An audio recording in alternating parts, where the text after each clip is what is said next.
You ever have one of those moments where you look around your home and realize it's a perfect mirror of what's going on in your head? When you're stressed, stuff just seems to pile up. And when you're feeling calm and clear, everything's in its place. Well, let's get into that because it turns out that connection is not a coincidence at all. Your home is a really powerful reflection of your mental state, but here's the cool part. It's also a tool you can use to change it. So, what is the secret? I mean, really, why are some homes just always clean while so many of us feel like we're fighting a never ending battle with clutter? Let me tell you, the answer has nothing to do with having more free time or some secret love for scrubbing floors. Nope. It all comes down to psychology. It's a fundamental difference in the way we think about our stuff and our space. Okay, here it is. This is the core difference right here. For someone with what you might call a messy mindset, an activity like making dinner ends the second you take your last bite. The cleanup? Oh, that's a whole separate giant task for future you to deal with.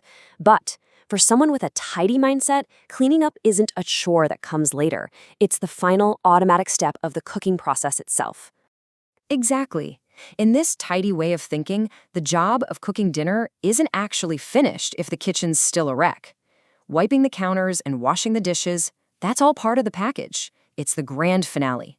And believe it or not, this one little shift in perspective is what stops the mess from ever getting out of control in the first place.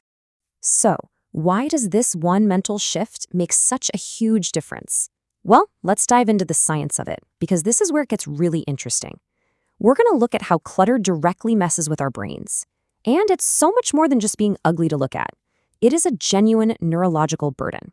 The big concept we need to understand here is something called cognitive load. Think of it like your brain's RAM, or its processing power. Every single piece of clutter, that stack of mail on the counter, the shoes by the door, is another thing your brain has to log and keep track of, and it absolutely drains your mental energy, whether you're consciously aware of it or not. That's right. Your brain sees every object that's out of place as an incomplete task. It's a decision that hasn't been made yet. In fact, research from Princeton University showed that all this constant visual noise literally overloads your visual cortex. That makes it harder to focus and process information. So yeah, your messy room is actually making you less sharp. And the cost of that is really steep. Clutter doesn't just distract you. It can actually trigger a physical stress response. It's been linked to spikes in cortisol, that's the main stress hormone, which can lead to feelings of anxiety, fatigue, you name it. It can even put you into a constant low-grade fight or flight mode, which makes it impossible to ever truly relax in your own home. And get this, a really fascinating study from UCLA sheds even more light on this. They found that it wasn't just the physical amount of stuff that mattered. It was how women perceived their homes. The ones who used words like stressful or cluttered to describe their space showed a flatter cortisol slope all day long, which is a classic pattern of chronic stress. But those who described their homes as restorative or restful, they had a much healthier pattern where their stress hormones naturally dropped off by the evening. Okay, so we've laid out the problem, and it might sound a little bit grim. But here's the good news. We can completely flip this whole dynamic around. Instead of looking at cleaning as this awful chore, we can start to see it as a powerful and really accessible tool for taking back control of our own minds. I love this quote because it really gets right to the heart of it. Think about it. In a world that feels totally chaotic and out of our control sometimes, tidying your space is a small, concrete action that has a visible result. Psychologically, this builds something called an internal locus of control, which is basically the belief that your actions matter and that you can create change. And you do not need to do some massive dramatic overhaul to get this feeling. You can build this sense of control with tiny daily habits. Making your bed, wiping down the counter, putting just one thing back where it belongs.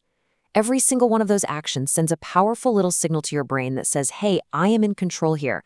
I can create order out of chaos. And that brings us to an even bigger idea. The most permanent, lasting change doesn't come from just forcing yourself to do chores. It comes from shifting who you actually believe you are. This right here is so important. We almost always act in ways that are consistent with our identity. So if you believe I'm a messy person, you will subconsciously find ways to create mess to prove that belief is true. But every tiny act of tidying gives your brain new evidence. And if you do it enough, you start to build a new identity. You start to become a person who is organized and in control. So how do we start building that new evidence without getting totally overwhelmed? Well, it starts with this simple number. We are going to use one of the most powerful and effective tricks there is for breaking the cycle of procrastination and just getting started. It's called the 5-minute rule, and it is a total game changer. The idea of cleaning the whole kitchen feels impossible, right? It's paralyzing. But anyone can do something for just 5 minutes. This little trick is like a cheat code that bypasses your brain's resistance to starting. And what's funny is a lot of the time, once you start, you actually find the momentum to keep going. Now, to make this even easier, to put it on autopilot, you can use a brilliant technique called habit stacking. You don't have to create a new routine from scratch.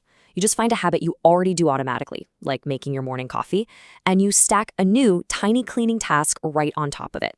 So while the coffee is brewing, you wipe down the counters. Right after you brush your teeth, you wipe out the sink. The old habit becomes the trigger for the new one, and pretty soon, tidiness just happens without you even thinking about it. So what's the end game here? What is the ultimate reward for making all these little shifts? Well, I can tell you the benefits go so much deeper than just having a nice looking home. The payoff is a real, measurable improvement in your overall well-being.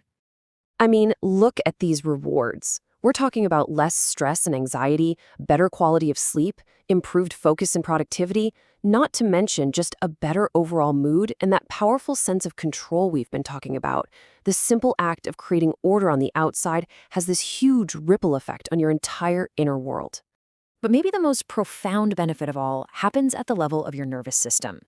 An orderly environment sends this deep, primal signal of safety to your brain. It communicates that threats are managed, the work is done, and that you are finally truly free to just relax and recover. It's permission to let your guard down. And that brings us to our final and maybe most powerful idea. Your home is not just a bunch of walls and furniture.